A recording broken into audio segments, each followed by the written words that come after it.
साथियों नमस्कार, मैं हूं मृगेंद्र तिवारी, आपका विजडम वाला में हार्दिक स्वागत करता हूं। साथियों आज हम लोग वनडे एग्जाम या पीसीएस आरओ इन सभी के लिए यूजफुल प्रैक्टिस से लेके आए साथियों। तो आपकी स्क्रीन पर पहला सवाल है, फ्रांस की क्रांति कब शुरू हुई।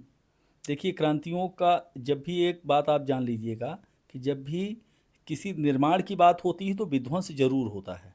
तो यहाँ पे क्रांति सबसे पहले फ्रांस की क्रांति सन 1789 में होती है साथियों। राइट आंसर होगा 1789। फ्रांस की क्रांति के समय फ्रांस के शासक कौन थे हैं, तो हमारे पास स्क्रीन पर है ऑप्शन लुई 16वां। राइट आंसर होगा लुई 16वां। नेक्स्ट देखते हैं, फ्रांस की क्रांति का प्रमुख कारण क्या था। तो औद्योगिक क्रांति, सामाजिक असमानता, कृषि संकट, धार्मिक विवाद। राइट आंसर होगा साथियों सामाजिक असमानता का कारण था। साम्य, वहाँ पे ज़्यादातर साम्यवाद फैला हुआ था, या कहें कि जमींदारी प्रथा ज़्यादा थी, या दूसरी बात कहें कि लोगों में अलगाव ज़्यादा था। तीसरा स्टेट किसे कहा जाता है, पादरी वर्ग, भूस्वामी वर्ग, सामान्य जनता और राज्य कर्मचारी। तो राइट आंसर होगा सामान्य जनता को तीसरा स्टेट कहा जाता है। नेक्स्ट देखते हैं, फ्रांसीसी क्रांति की शुरुआत किस घटना से मानी जाती है। तो हमारे पास स्क्रीन पे है लुई 16वां की हत्या, बास्तिल किले का आक्रमण। साथियों एक है कि जब मैं एक छोटी सी बात बता देता हूँ, आप लोग समझने की कोशिश करें कि जैसे मान लेते हैं कि सिविल लाइन में आपकी गवर्नमेंट है और वहाँ से गवर्नमेंट ने क्या किया कि कुछ जो ग्रामीण तबका था वहाँ से लोग आए और वहाँ पे रोटी छीनने की, रोटी के लिए आए, लेकिन वहाँ पे लाइन लगी और रोटी उन्हें नहीं मिली। तो इसकी वजह से उनके मन में असंतोष फैला और उस असंतोष की वजह से वो रोटी की दुकानों से रोटी छीन करके लेके चले गए। जब चले गए अपने घरों की तरफ आए तो वहाँ से अचानक संदेश आता है कि बहुत सारी जो है वहाँ से आर्मी आ रही है आप लोगों को अटैक करने के लिए। लेकिन आर्मी इतनी नहीं आई, उससे ज़्यादा लोग जो ग्रामीण क्षेत्र थे, जो वहाँ के लोग रहवासी थे, वो इतना ज़्यादा आक्रोशित हो गए कि उन्होंने बास्तिल के किले पर आक्रमण कर दिया और वहाँ से जितने भी बंदी थे उनको छुड़वा दिया उन्होंने। उसके साथ साथ असलहे हथियार सारा लेकर के अटैक कर दिए और इस तरह से लुई 16वां की उन्होंने हत्या कर दिया, उनके ऊपर गिलोटिन चलवा दिया साथियों। तो यह फ्रांस की क्रांति अपने आप में एक बहुत ऐतिहासिक रही। बास्तिल किला किसका प्रतीक है साथियों, राजतंत्र का। उन्होंने उसको नष्ट करके और सभी जितने भी उनके साथ में उपद्रवी थे या कहें क्रांतिकारी थे, सभी ने वहाँ का एक एक ईंट पत्थर लेकर के अपने पर घर चले आए साथियों। नेशनल असेंबली की स्थापना कब हुई। इस क्रांति के बाद नेशनल असेंबली बनती है 17 जून 1789 में, और यह बहुत ही ऐतिहासिक दिन था साथियों। मानव और नागरिक अधिकारों की घोषणा किस वर्ष से जारी हुई, 1789 में जारी होती साथियों। राइट आंसर होगा 1789। नेक्स्ट देखते हैं, फ्रांसीसी क्रांति का नारा क्या था। समानता, समता और बंधुत्व। यह हमारे संविधान में भी साथियों है, समानता, समता और बंधुत्व की भावना रहती है। रोटी कपड़ा मकान तो नेताओं का है साथियों। नेता लोग चुनाव जब आते हैं तो रोटी कपड़ा मकान की बात करते, देते नहीं हैं।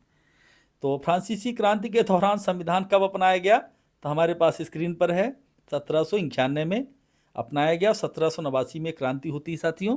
नेक्स्ट स्क्रीन पर अगला सवाल देखते हैं, लुई 16वां को कब फांसी दी गई, तो 1793 में उनको फांसी दी गई, उनके ऊपर गिलोटिन चलवा दिया गया साथियों। मैक्सिकन या मैक्स मिलर रोबेस्पियर किस दल का नेता था, तो जैकबिन ग्रुप का था। क्या होगा साथियों, जैकबिन ग्रुप। राइट आंसर है यहाँ पे।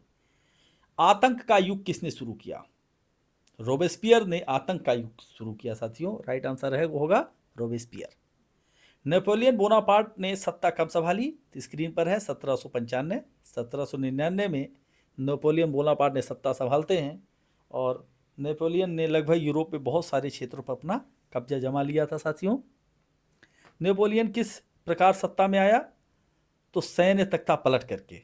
स्वयं भी उसी आर्मी में सैनिक ही था, सामान्य सैनिक, लेकिन उसने सैन्य तख्ता पलट किया और गद्दी पर बैठता है और स्वयं को वहाँ का सम्राट घोषित करता है फ्रांस का।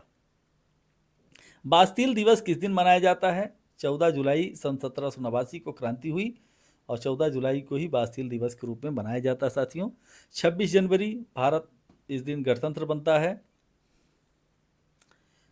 तीनों स्टेटों में से कौन सा सबसे बड़ा स्टेट था, तो राइट आंसर है साथियों तीसरा स्टेट, क्योंकि तीसरे स्टेट में सामान्य जनमानस के लोग ज़्यादा थे।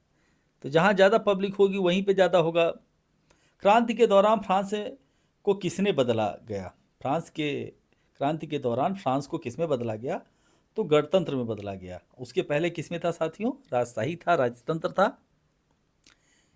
Declaration of the rights of man किसने तैयार किया? तो लाफाएट ने तैयार किया। जैसे हमारे यहाँ संविधान बना वैसे ही उन्होंने भी अपना नियम कानून बनाना शुरू किया, जिसमें लाफाएट इसके राइट आंसर है साथियों। नेपोलियन का जन्म किस युग में हुआ? तो कोर्सिका। किस देश में हुआ? कोर्सिका या कोर्सिका देश में हुआ। फ्रांस बाजू भी छोटा सा देश था। फ्रांस में स्टेट जनरल किसने बुलाया? फ्रांस में स्टेट जनरल किसने बुलाया? तो लुई सोलहवां ने बुलाया साथियों। क्रांति के दौरान महिलाओं ने क्या मार्च किया था? तो वर्साई की जो मार्च थी वो मार्च किया, वह इतिहास में आज भी फेमस है। क्रांति के दौरान राजा और रानी ने भागने की कोशिश कहाँ की? तो इटली, ऑस्ट्रिया, वार्से या वेरेंस? राइट आंसर है वेरेंस में।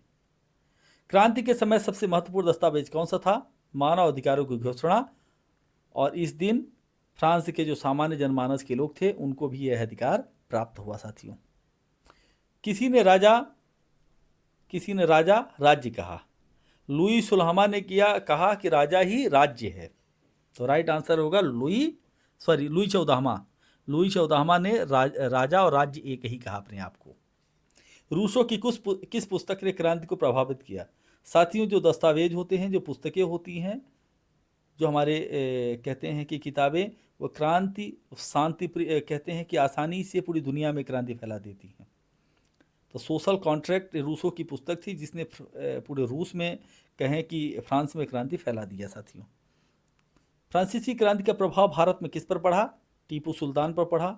टीपू सुल्तान स्वयं भी जैकोबिन का सदस्य रहा है। तो राइट आंसर होगा यहाँ पे टीपू सुल्तान। बास्तिल किले पर हमला क्यों किया? रोटी की कमी, हथियार लेने के लिए, राजा को पकड़ने के लिए, सैन्य विद्रोह? रोटी तो ऑलरेडी वो लोग लूट के आ चुके थे एक बार, अब उन्हें हथियार की ज़रूरत थी क्योंकि राजा के सैनिकों से लड़ना था, इसलिए उन्होंने बास्तिल के किले पर हमला किया हथियार लेने के लिए साथियों। क्रांति के बाद कौन सा नया पंचांग अपनाया गया? फ्रांसीसी गणराज्य कैलेंडर अपनाया गया। तो राइट आंसर होगा आपके पास में फ्रांसीसी गणराज्य कैलेंडर होता है साथियों। नेक्स्ट देखते हैं, अगला सवाल हमारे स्क्रीन पर है कि फ्रांसीसी क्रांति ने किस व्यवस्था को समाप्त किया? लोकतंत्र, राजशाही, सामंतवाद और साम्यवाद? तो राइट आंसर होगा साथियों सामंतवाद को नष्ट किया और इसके बाद लोकतंत्र फ्रांस में फाइनली आकर के तैयार हुआ। तो साथियों यह फ्रांस की क्रांति रही, बहुत ही इंपॉर्टेंट है आपके एग्जाम के लिए। तो मैं चाहता हूं कि आप लोग इसको टेस्ट सीरीज को शेयर भी करते रहें, देखिए।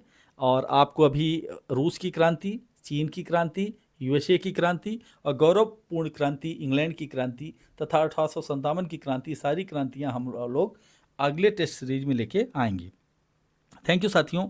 जय हिंद, जय भारत। आप लोग हमारे चैनल को सब्सक्राइब करें, शेयर करें, उसके लिए थैंक यू। आप लोग हमारे प्ले स्टोर में जा करके और भी हमारे वीडियो देख सकते हैं साथियों। Thank you. जय हिंद, जय भारत।